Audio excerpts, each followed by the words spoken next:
So, hello everyone, and welcome to this Beyond the Classroom discussion entitled Understanding Mechanisms of Polymerizations and Other Catalytic Processes. And I have with me Abby, Ted, Yanai, Justin, and remotely Annie, wearing the Viking shirt because the Vikings game is coming up soon. I too am wearing purple in honor of the Vikings. We're going to begin with a safety moment. Once I can get to the next slide.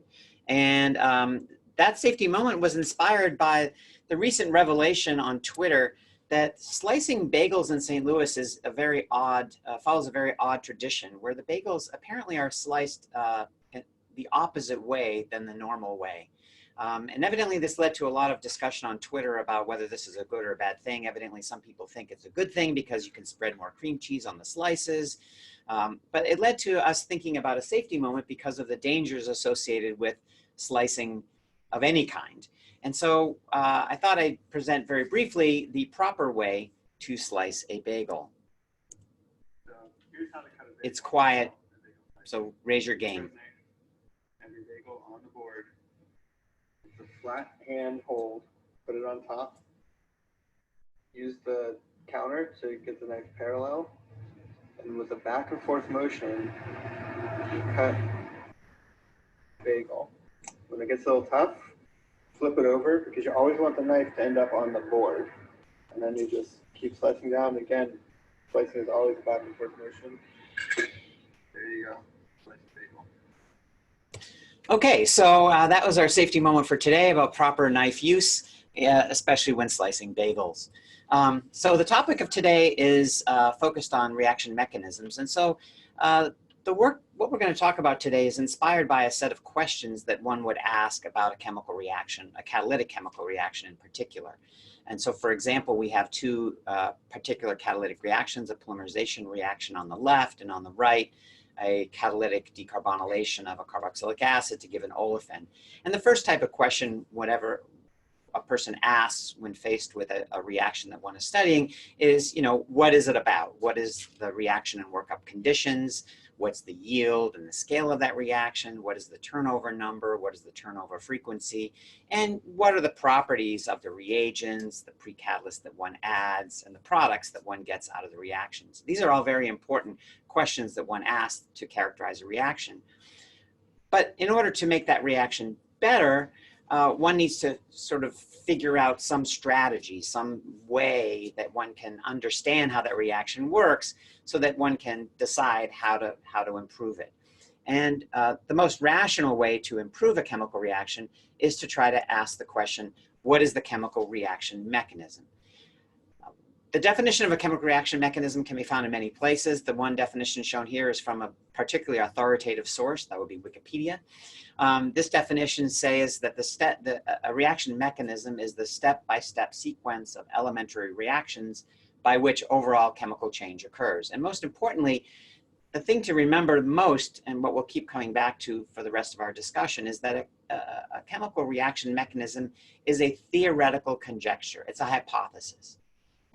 It's a made-up idea that tries to describe in detail what takes place at each stage of an overall chemical reaction.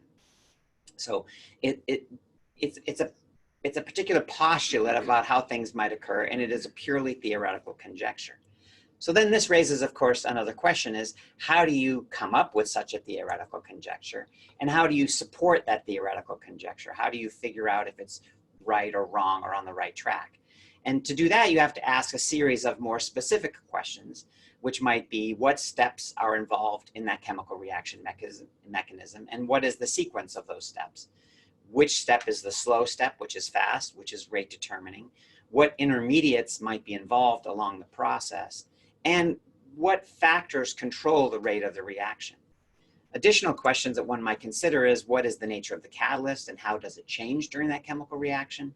How is the structure of the product controlled? So for example, in a polymerization, it might be molecular weight control, it might be regiochemistry or stereochemistry in any catalytic reaction. And how do changes in the catalyst and conditions affect that reaction? And through answering these sorts of questions, one can then come up with theoretical conjectures about how the mechanism might occur and perhaps provide some sort of experimental or theoretical support for that. So how do we go about addressing these particular questions? And that will be the topic of our discussion today. And there are, of course, many, many approaches, and we can't discuss all of them in the time that we have. In fact, there are whole courses that one could teach on understanding chemical reaction mechanisms.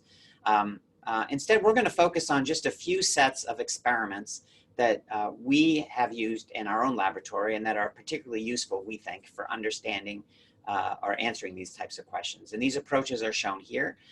They involve kinetics, isolation of intermediates and verification of the kinetic competence of those intermediates, stoichiometric modeling of individual reaction steps, and attempts to vary catalyst structures and see how variation in catalyst structure impacts all of these things, kinetics, intermediates, etc.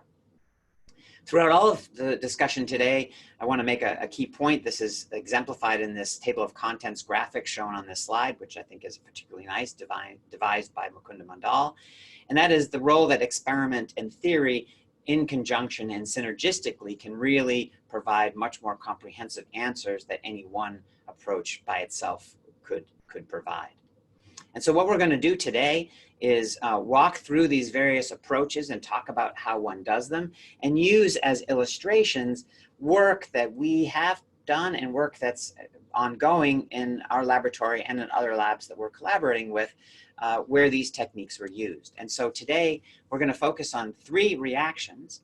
The top one is the copolymerization of epoxides and anhydrides. Yane and Justin will talk about how studies of that reaction have illuminated some answers to the questions I posed. We'll then turn to the decarbonylation of carboxylic acids to olefins, a different type of catalytic reaction. Ted will talk about that. And then Annie and Appy will talk about some very recent results, in particular ones that are not published yet, where we've been looking at the polymerization of lactide to form polylactide using aluminum catalysts. So with that, let's begin. And the first speaker will be Justin. Hi, my name is Justin, and I'll be presenting the kinetics portion of this presentation. So what we're going to do is probe the mechanism with kinetics. And kinetics, we're going to be determining the rate law, and that's going to provide some key information. The number and types of molecules participating in the transition state of the rate limiting step. And it's also going to provide the rate constant, which we can use to compare to analogous reactions. So if we look down at a generic reaction, 2 reagents, A and B, forming a product C, you might be inclined to think that the rate law involves both the concentrations of A and B, and that's not necessarily the case. So below that, I provided 3 potential outcomes of the rate law, where in the first example, the rate law is dependent on both the concentrations of A and B, or the rate law could be dependent on just the concentration of A, or in a very complicated case, the rate law could be termolecular or dependent on the concentration of A and then second order with B. So a kinetic order, I want to point out, is experimental, and it doesn't necessarily indicate molecularity. And molecularity is a mechanistic interpretation. So that's the hypothetical mechanism we're going to generate. And hopefully, well, the experimental kinetics should be backed up in the mechanism. So I'd like to present an example. This was collaborative work with the Kramer, Coates, and Tolman group that was published in JACS in 2017. It is the copolymerization of epoxide and a cyclic anhydride using a catalyst and co-catalyst to generate a polyester. And so what we want to do is observe kinetics. And there are 2 main ways of doing that. On the left-hand side, there is a picture of a stir plate with samples on top and a heating plate. This is what I've called the bulk method, which is to take aliquots out of either a reaction mixture or take complete samples and quench, and then observe them using some sort of spectroscopy. Each time noting the time at which you take these samples out. On the right-hand side is a proton NMR, where we're measuring something in situ, and that is the second method of looking at kinetics is to monitor a reaction in real time, over time, and taking time points. And then in the center, I have a graph that shows both the in situ and the bulk measurements, and they both overlap. So this is a corroborative methodology where both match each other. And so let's look at how we're going to determine the order of the reaction using kinetics. What we're going to do is vary the concentration of the reagents and measure the rate. On the left side, we're going to, the left-hand graph with all the red dots and the red epoxide, we're going to vary the concentration of the epoxide and measure the rate of polymer formation. And as we increase the concentration of epoxide, you'll see that the rate increases, the rate of formation of polymer. And it's also linear. So what we would say is that because there's a linear dependence on the concentration of epoxide, that this is first order and that it is part of the rate law. On the right-hand side, the graph with the blue dots and the anhydride, we're varying the concentration of anhydride. And you'll see that regardless of whether it's a high concentration or a low concentration of anhydride, the rate doesn't change. So what we would say is that there's no dependence on the concentration of anhydride, and this indicates zero order. So it is not a component of the rate law. And this goes back to what I was saying before, in that we do need epoxide and anhydride to form a polyester, but only the epoxide is present in the rate law.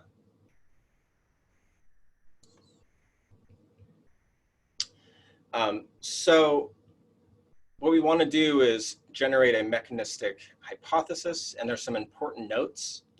A hypothetical mechanism must make chemical sense, so mass balance, etc.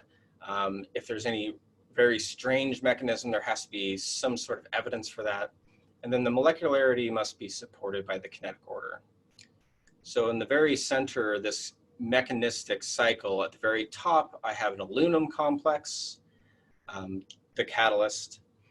If you follow down the right-hand side, an epoxide can coordinate and be activated. It is then attacked by a carboxylate in a ring opening step. And then on the left-hand side, the anhydride is ring opened and we regenerate the catalyst. And so what the rate law tells us is that the rate determining step, the slow step, is dependent on the concentration of epoxide.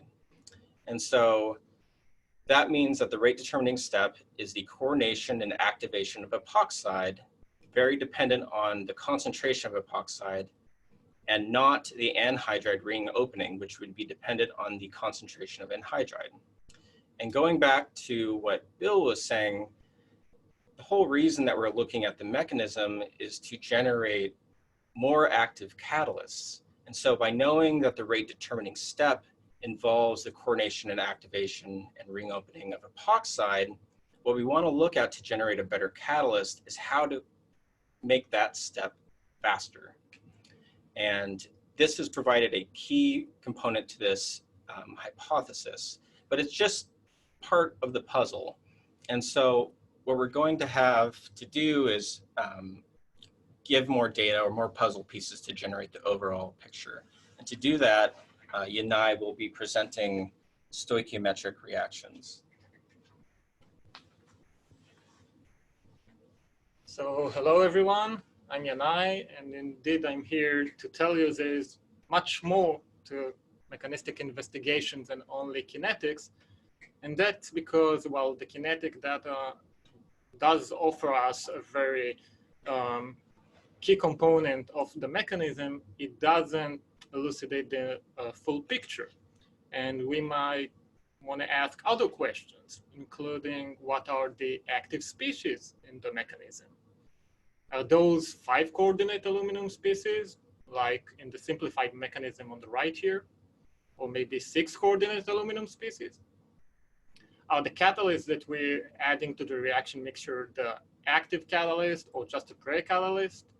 And what is exactly the nature of this X ligand? answering all those questions is important because by knowing the answers, we can possibly design a better catalyst.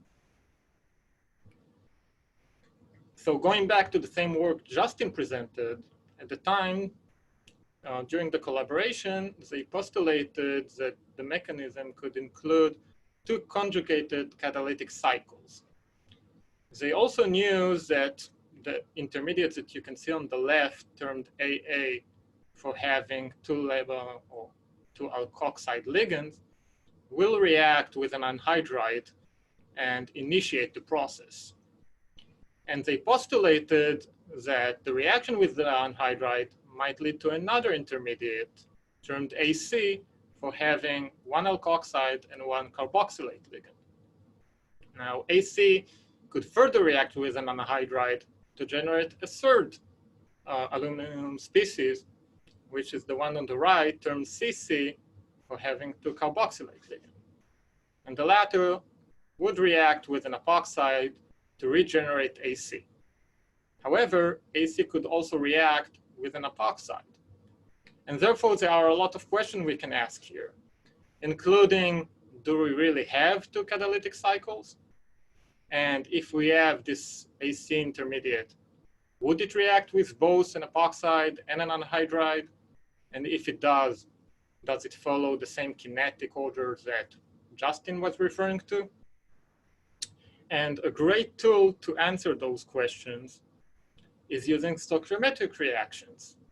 So what we basically do is dissect the mechanism into individual transformations, and then we study them separately. Typically, we use stoichiometric ratios and not necessarily the conditions of the catalytic reaction. And that allows us to answer a lot of important questions, including how feasible is the transformation? Or what are the species that will promote the transformations, and what are those that will get in the end of it? It also can help us account for byproducts due to side reactions in the mechanism. To monitor those reactions, we can use a variety of techniques, including several spectroscopies such as NMR, IR, and UV-Vis, as well as mass spectrometry and correlation to theoretical calculations. Getting back to the cold polymerization process, the collaborators were asking very similar questions.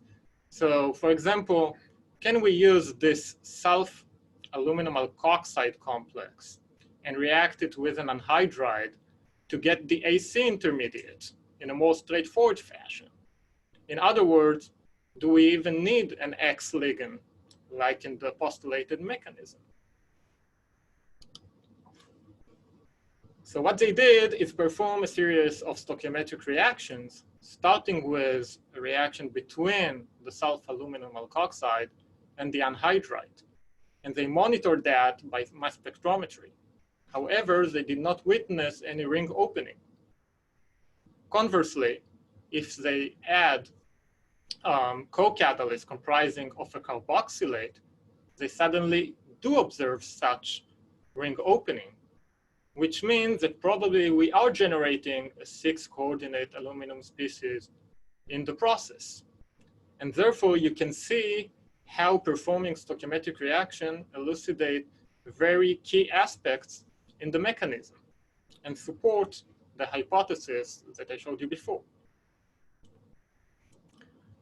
Going further, they also asked, so if we have such an AC intermediate, would it really react with both an anhydride and an epoxide?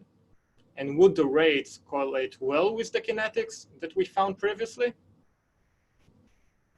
To do that, they turned again to stoichiometric reactions, but first they synthesized an analog of AC.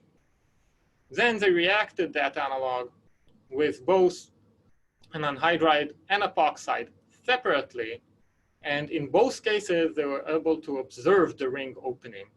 However, the anhydride was ring opened an order of magnitude faster than the epoxide. And that means, again, that probably we have such a species in the mechanism, and it can react with both. And it also accounts for the alternating nature in the polymer obtained. So that's another example of how stoichiometric reactions elucidate very, very important aspects in the mechanism that we are looking into. Okay, so at this point we've surveyed two methodologies, and I think it's a good time to take a break and open the floor for any questions. Okay, so we're going to continue our discussion, and this is going to turn our attention now to a different type of reaction. Hi everybody, I'm Ted. So yeah, as Bill had mentioned, this type of way of probing mechanisms applies far beyond polymerizations, and you can do this for other catalytic processes. And what I'm talking about is isolating intermediates and then subsequently doing stoichiometric reactions. In this example, I'll be talking about the catalytic dehydrative decarbonylation of bio-derived carboxylic acids to olefins. And I'm using this example because it's based on work that this group has done in the past and some in collaboration with other groups. And it also applies to CSP, as this would be for the conversion of biofeedstocks into a useful commodity chemical like alpha olefins. And so if we zoom in on this little reaction scheme here and take a look at the overall proposed mechanism, the hypothetical mechanism of this transformation, it's proposed we'd start at a metal ligand system like A, which would then react with a fatty acid derivative like B. It reacts through an oxidative addition to create C, which is the metal acyl compound. That compound can then go through decarbonylation, so lost carbon monoxide, forming a really crucial metal alkyl intermediate labeled D. D then goes through beta hydride elimination, which is the olefin forming step to produce E, and E can subsequently dissociate that olefin, and that'll dissociate as an alpha olefin, which is desired, or that can reinsert into a chain walking mechanism, which isomerizes it, and that forms internal olefins, which is not desired. But regardless of whether it chain walks or not, once that olefin dissociates, the compound F at this point will go through reductive elimination to produce a unit HX and regenerate your catalytic species A. And in particular, we're kind of interested in focusing on the decarbonylation and beta hydride elimination steps. And that's because a lot of literature precedent has really talked about how oxidative addition is a pretty facile process and is not believed to be rate determining. And so we can kind of skip that step and focus more on the subsequent ones, from going from the metal acyl unit C to forming the olefin. And in particular, I'm going to show you an example using a palladium system, just because palladium has been really the workhorse for this type of chemistry in its development. And so we envision that you can isolate these kind of compounds like C, these metal acyl species, and then stoichiometrically probe these subsequent steps.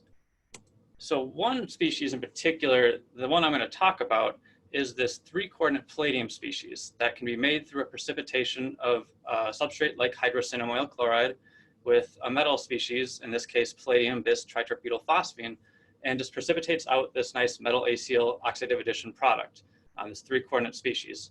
And we kind of hypothesized that a low-coordinate palladium species would undergo these decarbonylation and beta hydride elimination steps a little faster, just because maybe that palladium is a little more open-centered. Because typically when you see like a D10 metal that's oxidatively added, it's going to be 4-coordinate, and it's a little more sterically crowded at that metal center. And so when we looked at this unit, this palladium acyl species, and we tried to do 2 different reactions with it. First off, we just did a thermolysis reaction, just heated it to 40 to 60 degrees, which is really the classic way of decarbonylating a metal acyl species. And that really just led to a very big, messy array of products. There was no clear-cut pathway that this was going through to generate really multiple things. There were probably multiple pathways this went through. And so we tried to look at other ways to look at this reaction or this oxidative addition product and see what affects what it does in a reaction.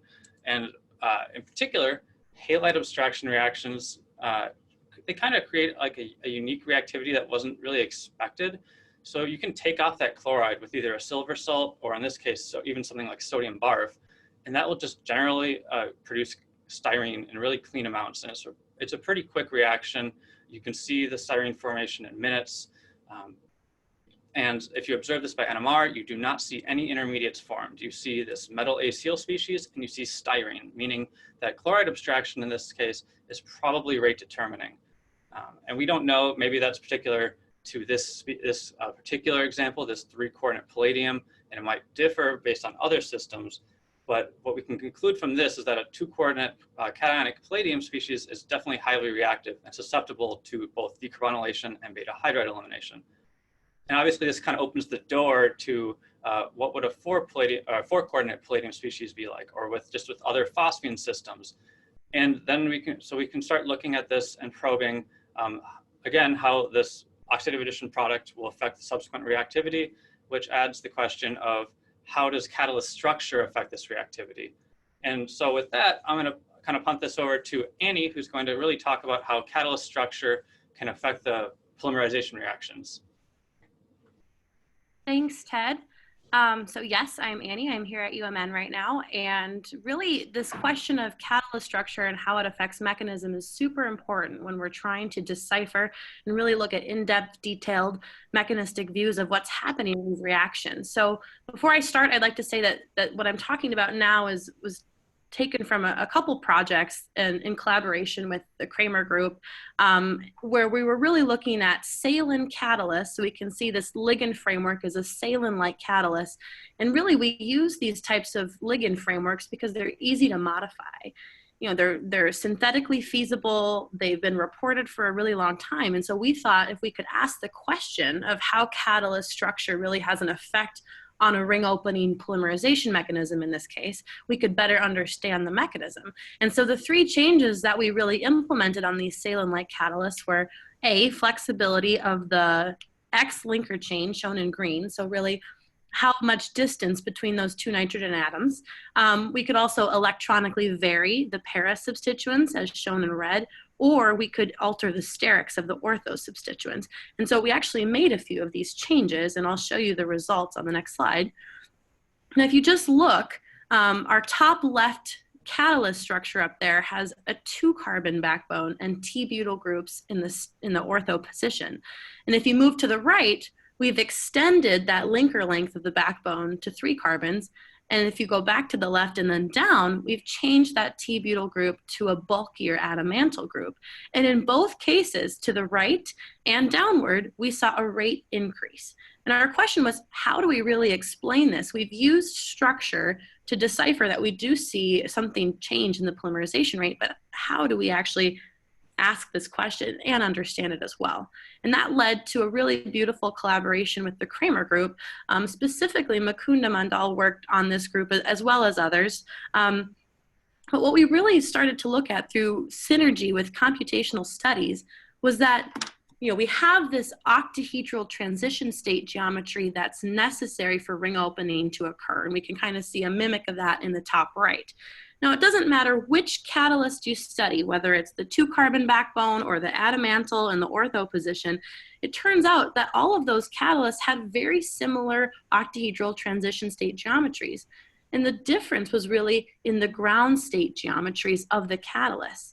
And so those differences caused a rate difference as well. And so we imagined that if we could make a catalyst that actually had a ground state geometry that was closer to that of the pivotal octahedral transition state geometry, then we could actually achieve faster catalysis and faster polymerization rates by lowering that delta G double dagger for that barrier. And so this was a really key lesson that we have experiment, but really a key tool here is theory, and that we can use theory and computational studies to really help back our understanding of what we see. And actually Mukunda then decided to have kind of a role reversal. Usually we think about experimentalists asking theory questions, hey, can you help explain something we're observing? But actually Mukunda, using this previous work, was able to develop a predictive model and said, actually, actually, I'm going to design a catalyst and I'm going to ask the experimentalist to prove that I'm right or help me a little bit.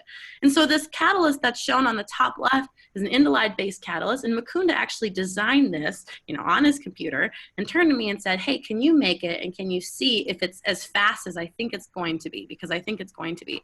And what do you know? I synthesized it, and the experiment confirmed that it was fast, specifically for the ring opening polymerization of caprolactone. And this is actually the TOC graphic that was a part of this paper, which just came out in 2019, proving that theory and experiment can really work together hand in hand to answer some in-depth mechanistic questions. And actually, this catalyst kind of opened another door, and we've been doing some more studies with it. And I'm going to turn it over to my collaborator, Appy, because she's going to be discussing some of our more recent results. Thank you, Annie. Hi, yes, I'm Appy. And now that we had this 7-connected indole catalyst in hand, designed by Mukunda and synthesized by Annie, we designed another catalyst that's a structural isomer where the indole is connected at the 2 rather than 7 position. And we decided to investigate these catalysts and their activity for the ring opening polymerization of the bio-derived monomer lactide. And we found that both catalysts produced polylactide with low dispersities and high molecular weights, as well as favoring isotactic sequences. And now the question we had to ask was, how can these achiral catalysts produce polylactide with isotactic sequences? Well, it turns out that in the crystal structures of both the 7 and the 2 connected catalysts, they are chiral in the solid state. So you can see in the top left that the X-ray structure shows a racemic mixture of catalysts, and then below the chem draw shows that the delta enantiomer has the left indole wing up, and the lambda enantiomer has the right indole wing up. And through low temperature NMR studies, we were able to tease out the low temperature limit of the fluxional process by which these 2 enantiomers interconvert, and found that the barrier for that process was about 10 kcal per mole. And turning to our theory, to our computational collaborator, Sina, he was able to map out this fluxional process, and it turns out that the transition state is symmetric. So that's why our catalysts looked symmetric in solution by NMR, but in the solid state, they are in fact chiral. So with this in mind, you can imagine that in solution, we have a racemic mixture of enantiomers converting back and forth. And how does this affect the polymerization? What can we ask mechanistically to understand how these catalysts can be selective in the polymerization of lactide? Well, going back to what Yanai taught us about the importance of isolating intermediates in doing stoichiometric reactions, we decided to target the initiation products of these catalysts with one equivalent of lactide, taking advantage of the fact that the rate for initiation for these catalysts is much faster than the rate for propagation. So we decided to target these initiation products, of which there are 4 possibilities shown on the screen, where the outside 2 are enantiomers and the inside 2 are also enantiomers. So we did the experiment, and it turns out by NMR, we have rapid formation of one set of enantiomers with a little bit of the other pair that we can see as a diastereomer. But by NMR, we weren't able to tell which set of enantiomers formed. So we go back to our toolbox that Yanai taught us about and think, what other techniques do we have to determine which set of enantiomers are formed? Because we need to find out which enantiomer of catalyst opens which enantiomer of lactide to fully understand the mechanistic process and selectivity for the initiation. So we thought, well, wouldn't it be nice to have a crystal structure to be able to see, like we did with the pre-catalyst? And we were able to crystallize both sets of initiation products for the 2 catalyst as well as the 7 catalyst. And what you see here is the first example of the isolated initiation products with a ring open lactide unit bound to the aluminum center. You can see for both cases, we show here just the delta enantiomers, but for both catalysts, they crystallize as a racemic mixture. And the ring open lactide unit is bidentate, where the bidentate causing the central aluminum to be octahedral in both cases. And we could see for both the 2 and 7 systems that the delta enantiomer of catalyst ring open the L enantiomer of lactide, and the lambda enantiomer of catalyst ring open the D enantiomer of lactide. And so, beautiful. We can actually see where the selectivity comes from, but we still don't know why. So in order to understand why, we turn to our computational collaborator, Sina, who mapped out beautifully the coordination insertion pathway for both catalysts and was able to see that the barrier would indicate the opposite selectivity that we see in our crystal structures. And yet the stability of the ring open products does agree with what we see. So in this way, with collaboration with theory, we're able to understand that the stereoselectivity for the initiation is under thermodynamic rather than kinetic control. And we're able to see by XE and NOSI NMR techniques that there's a rapid equilibration between the major and minor products. So using everything in our toolbox, mechanistic details of the initiation process for the ring opening of lactide, we were able to gain deeper understanding with theory and with isolation of the products. Great, thank you very much. So to sum up then, I think what we've tried to express today was how one can use this variety of techniques to understand in detail reaction mechanisms. So by combining kinetics, isolation of intermediates, stoichiometric modeling of individual steps, looking at how catalyst structure impacts all of these things, and then integrating theory into this, I think this is a really great way of gaining the mechanistic insights one needs if one is to rationally design better catalysts for the future. So with that, we're done with our presentation and we're able to actually open the floor for more questions.